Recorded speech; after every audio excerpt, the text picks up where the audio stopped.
out in Bob's backyard. That is in Corridor. The blizzard in the UP and Minnesota and stuff.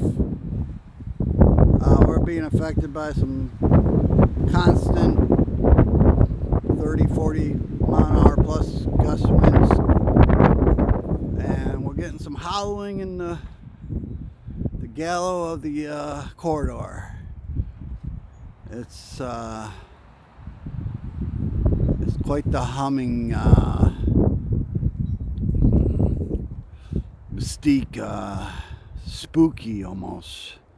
Oh, we got a call. It's going on for like 4 or 5 seconds now. It'll be back. I was hoping to get some of that hum. Hummity hum hum hum. But anyways, this weather has been insane today.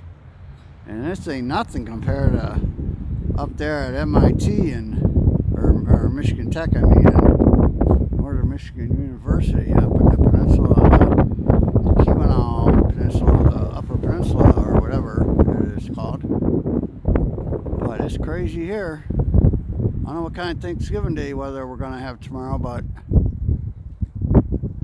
I think this is going to be blowing through sometime tomorrow and we'll calm down a little bit. But that's it.